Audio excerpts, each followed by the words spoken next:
औज़ुबिल्लाहिमिनश्शैतानिर्रजीम बिस्मिल्लाहिर्रहमानिर्रहीम। प्यारे बच्चों, अस्सलाम वालेकुम वरहमतुल्लाहि वबरकातुहू। Class second subject mathematics. सोन टॉपिक आज how much can you carry. Page number 15 how much can you carry मतलब गो कि तुह कोता हेक्यू तुलित, तुह कोता गुब हेक्यू तुलित या तुह कोता बोर हेक्यू तुलित। तुह वुचु किताब पे कहानी लिखित the clever donkey and his heavy sac.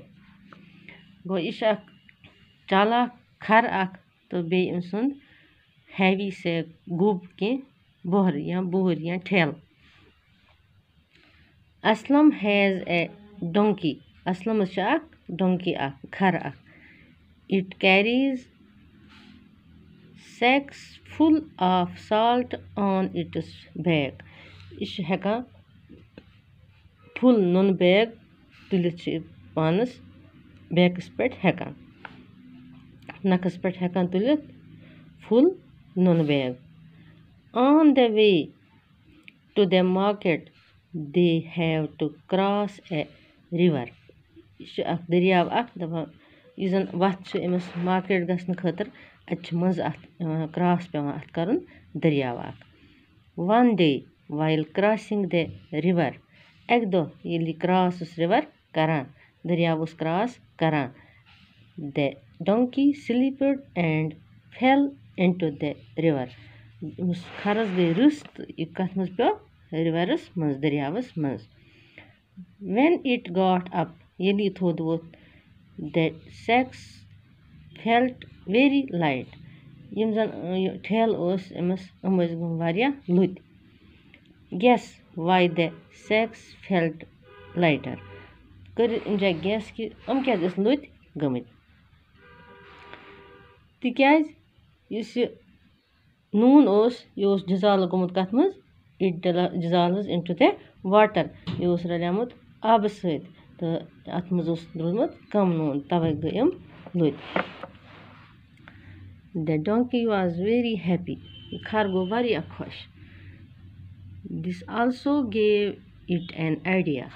अमस दित आइडिया सोच तरकीबा। Next day while crossing the river बेक दो क्रॉस रिवर करन the clever donkey decide to take a dip. अम सोच बह दिम अत मज बुम वोट दिम बह अत मज आबस मज। This time Aslam understood. अम सात तोर असलमस फिक्री द डोंकीज ट्रिक। इस ट्रिक कर आय समझस। Next day Aslam put sacks of woolen cloth in place of salt। बेक दो कर असलमन कम बर अमस यम वूलन क्लॉथ यम मतलब पलो लागान वूलन येरो लागान येरो कम बनामित कम बदल बरनस नून बदल। Now what would happen to the donkey when it dipped into the river why. दपान तुम वन सा वो क्या गमस अगर यह अत मज रिवरस मज वोट दी। अमस गसन गुब दे हैव हैवी सैक यम जन सैक गसन गुब कैज कि यम जन वूलन वूल सह आब चवान इत कन गसन अमस हैवी तो यह गस या फट आबस मज नत गसस गुब। गो इत कन तुम समझ कि लाइटर तो हैवियर क्या गो। तम पे लिखित Munna wants to ride a सीसा। मुन्ना यह कर बह कर यह पे सवार सीसास पे।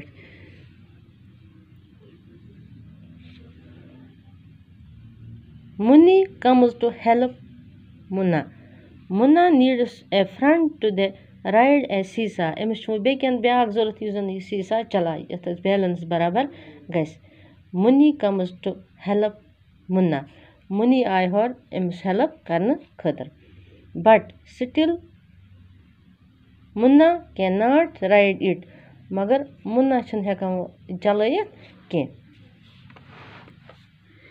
Can you tell why circle the correct answer दपा तुम हेकवा वनित क्या छन हेकान ये चलयित कहीं अस यथ पे सर्कल कर करेक्ट आंसरस पे Munna is heavier lighter than Munni इस मुन्ना यह हेवियर किन लाइटर देन मुन्नी यह अम्स निश यह बोन कुन गोमुत अत बार तम अम्स निश हेवियर यह मुन्नी यह लकट गो अथ यथ circle Munna is heavier than Munni तम पत Aslam comes to help them Aslam आव इन हेल्प करने खतर यह आव इन हेल्प करने खतर लुक एट द पिक्चर वो पिक्चर असलम खोत वो मुन्नी हिंद तरफ can you tell why the seesaw turned this time तो हेकवा वनित यह सीसा क्या गो टर्न यम तरफ यह गो यम तरफ बोन यम तरफ Khot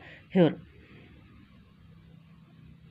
Munna is heavier lighter than Munni and Aslam together वो गो मुन्नी तो असलम मुन्ना इज हेवियर मुन्ना छा हेवियर अम जाय कि लाइटर यमो दयो निश यह अम निश बनाय वो lighter go Munna is lighter than Munni and Aslam I have an idea let me keep my bag with me Munna वोत मे आव आइडिया बह निम पन मो क्या बैग वो तुल बैग थोन पान we are all enjoying the ride मुझ एंजॉय कर सारी क्या बैलेंस गई बराबर मुझ दबावान खसान हेर इन दबावान खसान हेर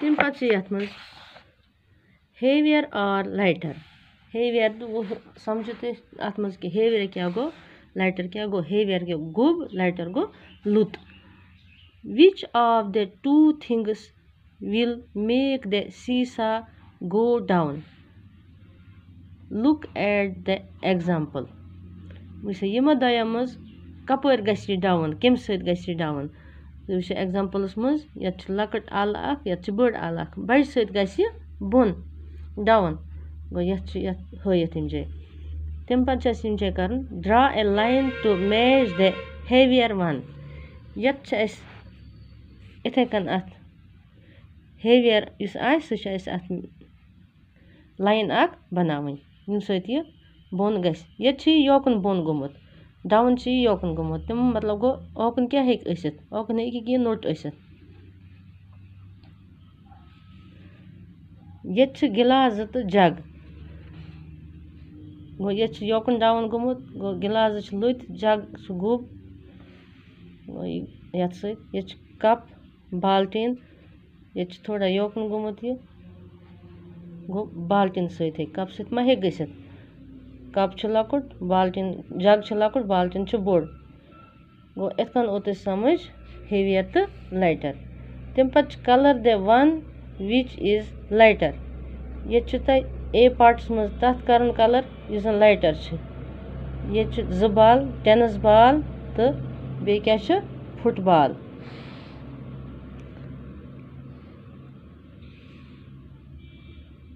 अत कुस गोब ये कलर कर गोब इथे कन बी पार्टस मज स्कूल बैग तो ज्योमेट्री बॉक्स स्कूल बैग गोब अत कलर कर अत कर पान ये कलर तो आज गई यीचहन ये अत बाकी इंशाल्लाह करो बे साथ बाकी वसलम।